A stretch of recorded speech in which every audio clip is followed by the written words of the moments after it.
2017 අනුපාත ප්‍රශ්න ටිකත් ඔයා එකපාරට කරලා ඊට පස්සේ තමයි මේ වීඩියෝ එක ඔන් කරන්න ඕන. මෙන්න බලන්න ප්‍රශ්න අංක 22 ඇවිල්ලා තියෙනවා. බලන්නකෝ අහන්නේ මොකක්ද කියලා. ෂණික අනුපාතය ඉල්ලන වාර ගණනක්. තොග පිරවැටුම් අනුපාතය වාර ගණනක්. එහෙනම් කුරුටු ගන්නම ඕන. ෂණික අනුපාතය කොහොමද එන්නේ? ෂණික අනුපාතය එන්නේ ද්‍රවශීල වත්කම් වලට ජංගම වගකීම් කීයද? කුරුටු ගා ගන්න ඕන. ඉඩ තියෙන්න ඕන මේ වගේ. ද්‍රවශීල වත්කම් කොහොමද ගන්නෙ? ජංගම වත්කම් වලින් තොගය සහ කලින් ගෙවීම අඩු කරනවා. බොහෝ දුරට කලින් ගෙවීම එන්නේ නැහැ. ආවොත් අඩු කරනවා. ඉතින් ඒකත් එතනම පොඩ්ඩක් ලියාගත්තා. හරිනේ? ඊළඟ එක තොග පිරවැටුම් අනුපාතය කොහොමද එන්නේ? විකුණුම් පිරිවැය බෙදීම සාමාන්‍ය තොගය. සාමාන්‍ය තොගය කොහොමද එන්නේ? ආරම්භක තොගයට අවසන් තොගය එකතු කරලා දෙකෙන් බෙදනවා. ඔන්න කුරුටු ගෑවා. ඉඩ තිය කුරුටු ගන්න. ඊළඟට තව අවශ්‍ය පරිදි ගාණකින් හදන් යද්දි මෙන්න තියෙනවා ජංගම අනුපාතය 2:1. ජංගම අනුපාතය 2:1 කියපු ගමන් අපි ජංගම අනුපාතය කුරුටු ගන්නවා. ජංගම වත්කම් වලට ජංගම වගකීම්. ඔන්න ජංගම වගකීම් එකක් ගෙවන්න ජංගම වත්කම් දෙකක් අවශ්‍යයි. ඒකත් කුරුටු ගෑවා. ඊළඟට ජංගම වගකීම් 300යි දහස් වලින්. ජංගම වගකීම් 300යි. ඔන්න දැක්කද? 300 මෙතනින් ලියනවා. 300 සමානයි එකක් නම් දෙකක් කීයද? 600යි. 600. ඔන්න 600. ජංගම වත්කම් 600 කියන එක ඇහුවා. ජංගම වත්කම් 600 ආවා කියන්නේ ඒක මෙතනින් ලියත හැකියි. හරි? 600. අන්න කලින් හෙව්වනේ මෙතනින් හොයපු උත්තරේ කෙලින්ම මෙතෙන්ට ගියා. 600.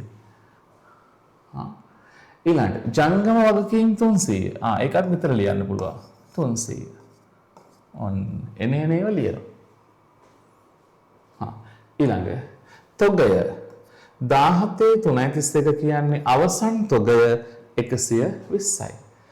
අවසන් තොගය 120යි. එහෙනම් 600න් 120ක් අඩු වෙන්න ඕන. 600න් 120ක් අඩු වුණාම එනවා ද්‍රවශීල වත්කම් 480යි. 480යි. අන්න දැක්කද? දැන් මේ දෙපැත්තම 300න් බෙදන්න. ඒක හොඳට මතක තියාගන්න.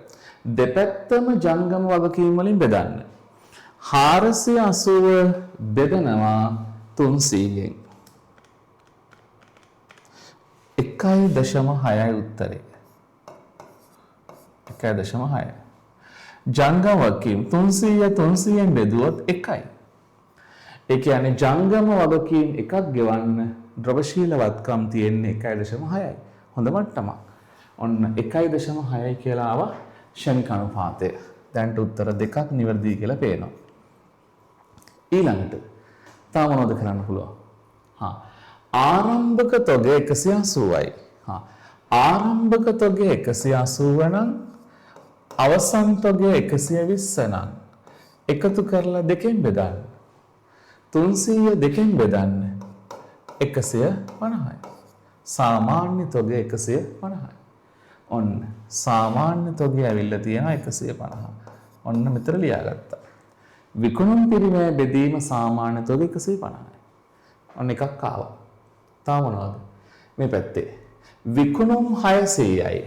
දලලාභ අනුපාතය 25යි. දලලාභ අනුපාතය 25යි කියන්නේ විකුණුම් 4ක් නම් දලලාභය 1යි පිරිවැය 3යි. 25යි කියන්නේ 4න් 1යි. ඒකත් කුරුටු ගන්න. විකුණුම් පිරිවැයට දලලාභ එකතු කරන්න විකුණුම්. විකුණුම් දෙනවා 600යි. ඔන්න ලියන්න 600. 600 සමානයි 4ක් නම් එකක් කීයද? 150යි. 3ක් කීයද? 450යි. ඔන්න විකුණුම් පිරිවැය 450. විකුණුම් පිරිවැය 450 අපිට ඕන වෙනවා මෙතෙන්ට. 450 බෙදන්න 150. එතකොට එනවා වාර 3යි. වාර 3යි. තොගය වසරකට වාර 3ක් අලුත් වෙනවා. තොගය අවුරුද්දට වාර 3ක් අලුත් වෙනවා. මේක තව වැඩි කරගන්න ඕන. එහෙනම් මේ උත්තර දෙකක් තියෙනවා. ඒ කියන්නේ උත්තර අංක 4 තමයි හරියටම ගැලපෙන්නේ. ඔන්න පුතේ ක්‍රමය අල්ලගන්න නැවත හදන්න. හොඳයි ඒක අවසන්.